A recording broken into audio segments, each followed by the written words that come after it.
Record. Okay, I think we're on. Grab my questions here.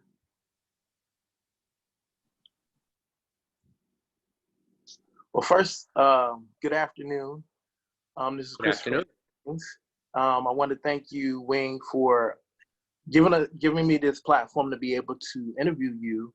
I've known you as an artist for, probably about 15 years now, 15, 20 years now.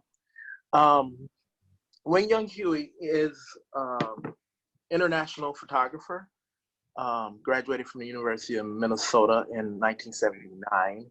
He has he's obtained a countless amount of awards nationally, locally, and recently. And so I just really am eager to jump into this conversation with him today, to dialogue about his art, his art making, his processing, his critical lens as a community activist, a photographer, and an engager. Good afternoon, Wayne. Good afternoon. How you doing? I'm great. Thank you so much for giving us this opportunity. I wanted to first ask you a couple questions about your background. So, I just gave you a very short synopsis of what it is that I know, but can you tell us a little bit more for those that don't know about you? I was born and raised in Duluth, and I'm the youngest in my family, and I'm the only one in my family not born in China. And I received my degree in journalism from the University of Minnesota. And I wasn't trained to be a photographer. I was trained to be a reporter. But in between my sophomore and junior year, I bought my first camera, Minolta single lens reflex camera, and took some very ordinary pictures on a trip. And for whatever reason, came back and thought, hey, maybe I could become a photographer. Yeah. And it was too late to switch majors. So I thought I'll get my BA in journalism, and combined with my self-taught meager photography skills, I started my career. Wow. So it was journalism that you have your BA in. Yes. Wow. And back then, they had different sequences. There was news editorial, and then there was also photojournalism. I believe now it's kind of combined. But I don't have, I've taken one intro to photography course in college, and then I took a couple of 1 week photography workshops after graduated from college. So in that sense, I don't have a formal training, but in a sense, everyone is self-taught. That's true as an artist, right? That's really true. So what started your journey then? So so you did this deep work in writing, journalism, and you finished that degree. What actually made you want to do the photo end of it, photography? I started being a freelance journalist slash photographer, and I was doing all kinds of photography. I was doing weddings, graduation pictures, and commercial photography, and editorial photojournalism. And tougher to make a living as a freelance journalist. They pay you by the word. Back then it was 10 cents a word. You have to be a pretty prolific writer to make a living, and I'm a slow writer. And I gravitated more towards photography, but then I took a photography workshop when I was 26 years old from Gary Winogrand, an iconic street photographer, was doing a workshop in St. Paul through Film in the Cities, which doesn't exist anymore. And he was, I had his books, articles in American Photographer, interviews with him. And he was a New Yorker. a brusque New Yorker who came in, and I didn't know much about art. I didn't go to art school. I didn't grow up in art culture, and so there are a lot of things I didn't really. He was able to articulate things about art and photography that stay with me still. And it was during that 1 week workshop that I decided I wanted to become an artist, a photographer, like Gary Winogrand. It took me quite a while though. Wow. Wow. This is a backstory that I didn't know. This is good. Man, I'm enjoying this. So that was at 26, you said, right? 26 years old. I was mostly making a living as a bartender. Just about everyone in my family has owned a restaurant at one time or another, except me. I worked for my brother, I worked for my father in their restaurants. And so after graduating from college, I mostly made a living as a bartender. I was a full-time bartender at Sagia in St. Paul. It was a great job because I worked at night. I always had money in my pocket, and it didn't tax me mentally, so that I could devote the day to building my career. And so I was able to get freelance jobs eventually, and was able to cobble together a living. And then after 9 years of being a bartender, was finally able to quit bartending. And but it took me a while to start doing my own projects, and it was great to be able to make a living, but I wanted to be an artist like Gary Winogrand. So it took me a while to start doing my own projects. And my first project was in Frogtown in St. Paul. And I photographed the neighborhood of Frogtown for 2 years, from 1993 to 1995. I was able to receive some grants to do it. My first grant was from the Minnesota Historical Society, and they were giving research grants, and they normally don't give a research grant to a photographer, but because I was interviewing people, I could make a case that this was research, and that was my start. Wow. Wow, there's so much more that I didn't even know. That's compelling. I had this great assumption that you went through art school for photography because your work is so dynamic. But that route sounds even more compelling. I'm really interested in that. That journey itself, and I know as an artist myself, that we always are very introspective about how to process the work that we do. Yet we have those that we admire that help push us. As I see the careers of other artists that I'm really interested in going some of the similar routes, I'm really interested in how to get pushed to that level. That's amazing. You are one of those artists that I aspire to as well, professionally. Just looking back at like the 2018 Distinguished Artist Award that you got from McKnight, or the most recent award that you have for writing, that was from the University of Minnesota.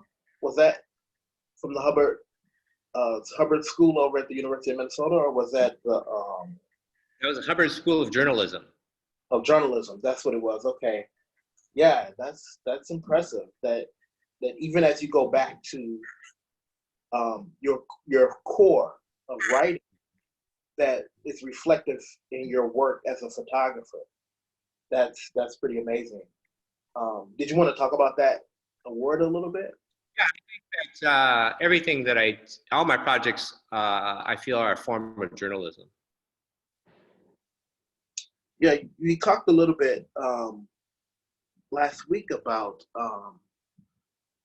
journalism and how we talked a little bit about the ties of journalism, photojournalism, and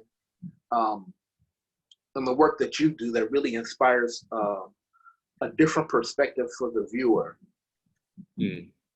And I thought deeply about how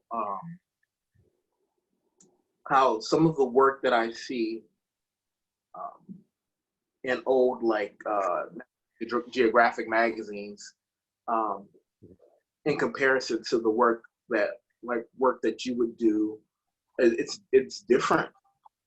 It really it tugs at your heartstrings because it's about the people. Essentially, it each individual image tells its own narrative, and it really made me think a lot about how you get there, because I've done some photography work, very little, but I rarely have an opportunity to catch a moment, because moments are what matters to us, right? Did you want to talk about that a little bit? Catching Well, those moments. I think I have the utmost respect for photographers and all the kinds of photography that are out there, and certainly National Geographic. That's the height of the profession. I think that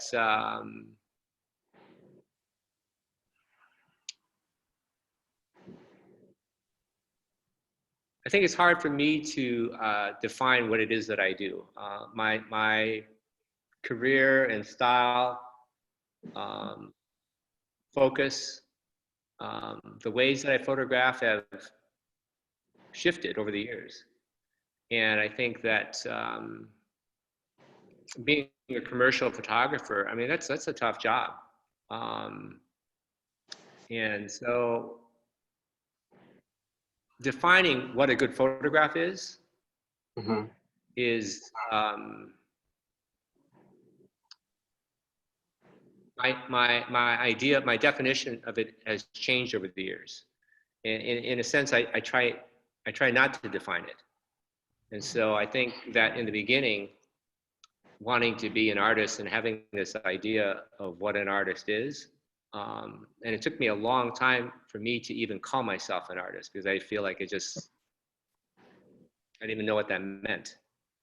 And so I think that in the beginning, I was just trying to figure out what a good photograph was and how to create what I thought was a good photograph. So the photograph as sort of this aesthetic object, and how I got that photograph. The process was not important to me. And in my first project in Frogtown, I wanted the photograph to say everything.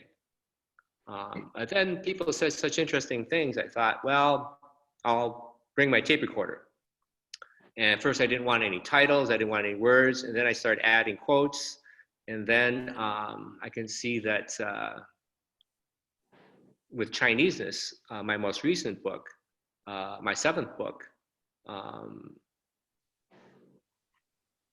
about a quarter of the book is writing. And so I went from not wanting any words to now I feel like sometimes the photograph is just a way to get to the story behind the photograph. And so at some point I started to think that the process of interacting with thousands of strangers was as important, if not more important, than the photograph itself. And so then I started giving people chalkboards. I came up with different concepts that built on my journalistic documentary instincts. And so I think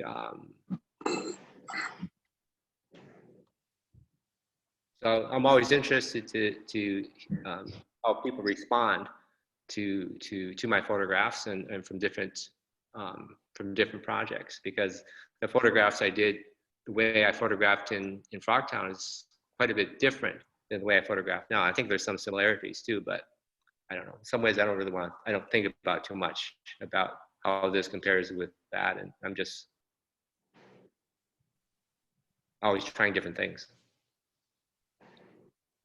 Some of the work that I've seen of yours really gave me the point of view as if those that you were engaging didn't know you were there. And there's narrative and stories and moments of ponderance that's happening. They're almost like novel covers or biography covers about the person or the people. And it's deeply moving, deeply moving. Um, I was going to ask you about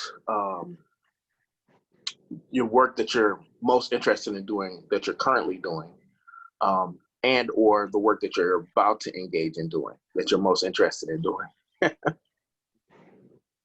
Yeah, I think that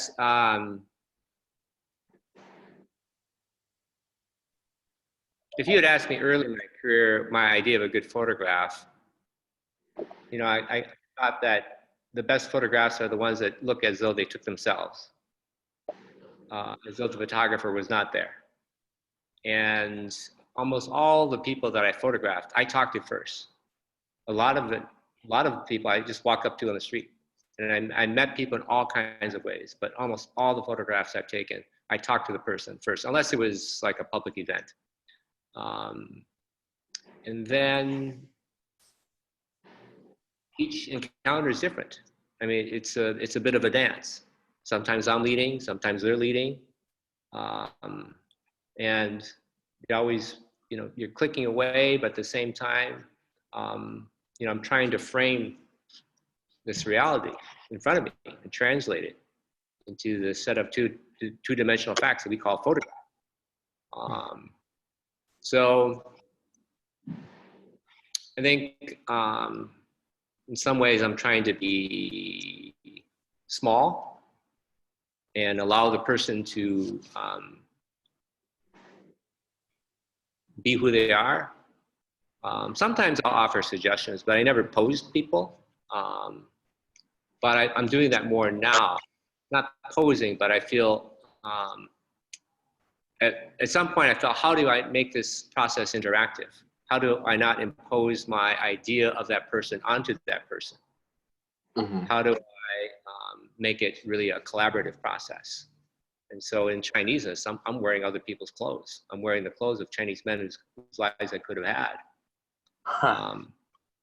So I've tried all different kinds of things. So I think that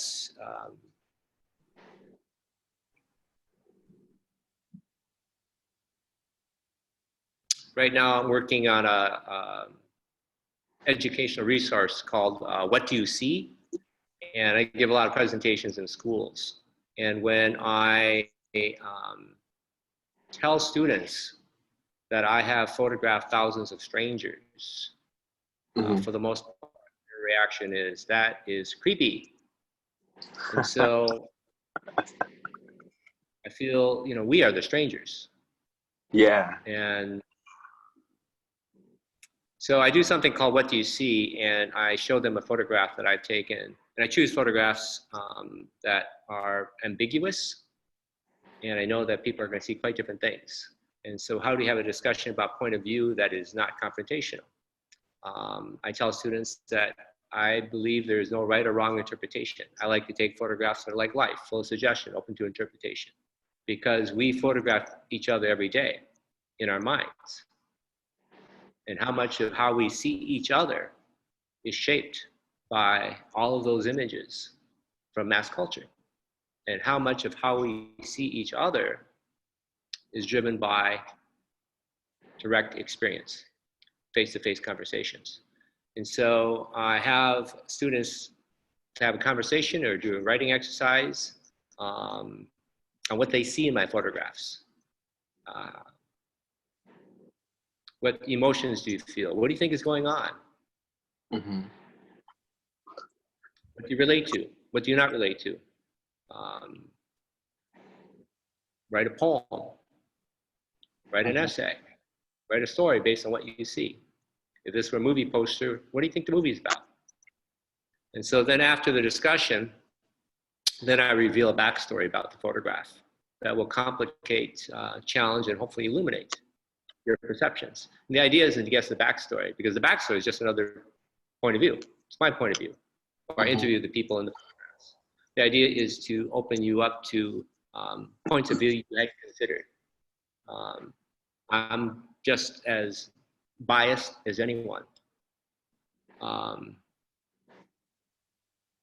when I get outside of my personal, cultural, and technological bubble, and I photograph the world, and photograph people I don't know, I'm always confronted by my assumptions. Wow. Wow. That's real. That's real. You know, this really makes me think a lot about state of affairs here in the world. I can just even say America, with the COVID-19. Your work is really intimate. It's about engagement. It's about connection of people. And so there's a life after COVID-19. And asking this question to every artist that I encounter and go past. And I was intentional to not ask you this last week when I talked to you, but what do you see that engagement looking like after post COVID-19? I have no idea. I think that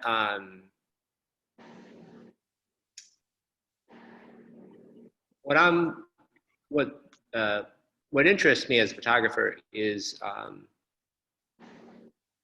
documenting how the world is, or what it looks like in a photograph, not what it should be.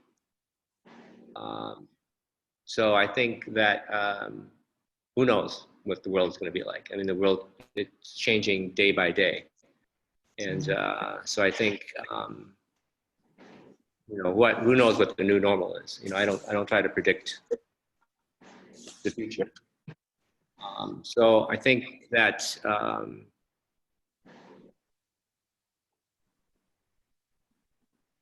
you can see the human need to connect. And so,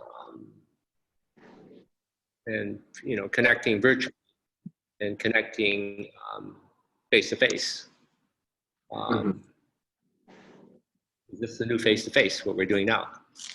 Yeah, no doubt.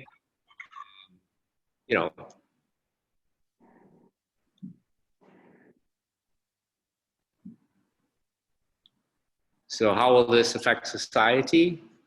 I don't know. I'm not a. Yeah. No, that's an honest answer. I appreciate it.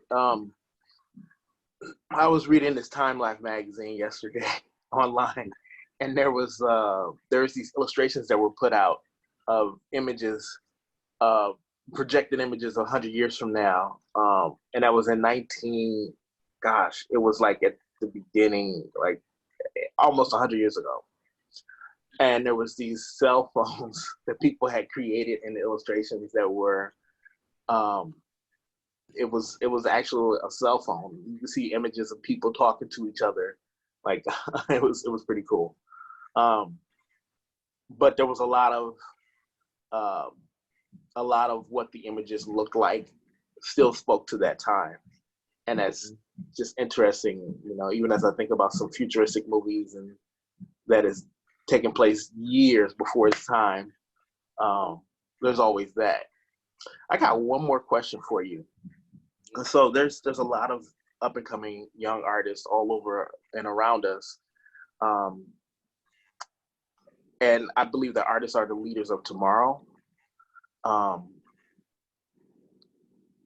I think it's critically important as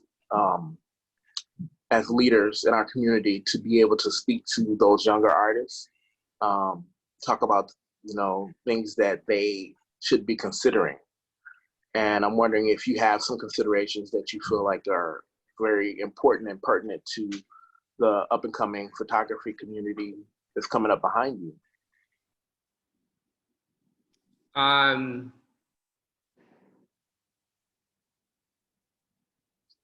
Well, I think that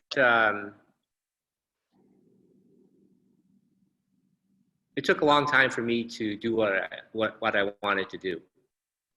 I had a lot of doubt, and I still have doubt. I think being an artist, everything you do is personal, and how do you make a living? So I think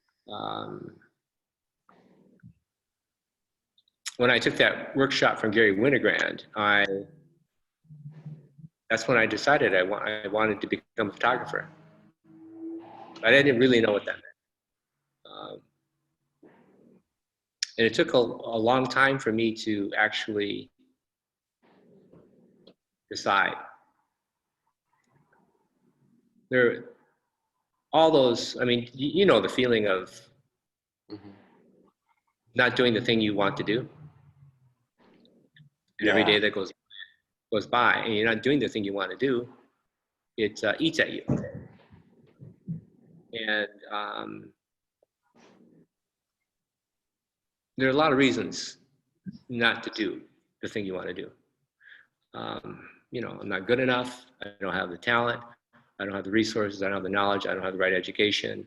I don't have the right camera. All the things. So it took a while, and I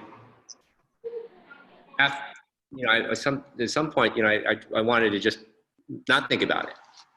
You know, you kind of put it in this closet, and then you try to ignore it, and then that thing gets bigger. And I felt at some point it was going to turn into a beast and devour me. But you know, finally, I was able to start doing my own work. But my first project was in Frogtown. My first solo exhibition was in 1995, outdoor photography exhibit on the corner of University and Dale. And that was the start of my career. That was my first exhibition. It was on a street corner. That was 1995. Wow. 24 years had passed since that Winogrand workshop. So it took a while. Yeah. What artists should be focused on? I wouldn't presume to tell anyone what they should be focused on. But to do the thing you want to do, I know that how tough that is.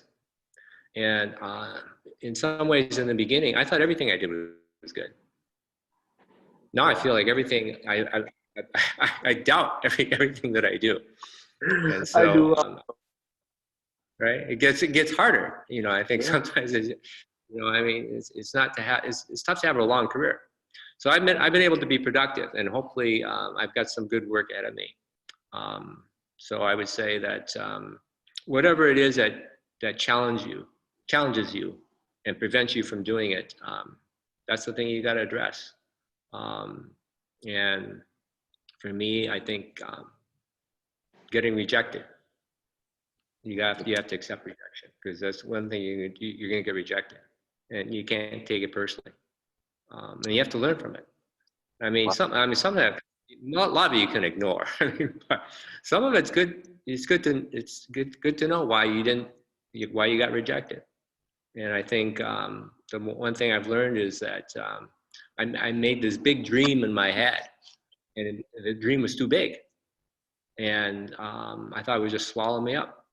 And so then I realized you just got to make it routine. You know, like brushing your teeth. You got to get up every day, write down the things that you need to do. And it's not just taking pictures. There's all the other things you have to do to build a career. All those phone calls you got to make, all the people you got to go to, all the exhibits you should see. So you're out there. Yeah. You know, I mean, you got to engage the people around you. I mean, you could be the smartest person in the room, the most talented, but if you're not out there working it, good luck. You know, of all the things it takes to do the thing you want to do, talent ain't one of them. I mean, I put that near the bottom of the list. Wow, that's really good. Yeah.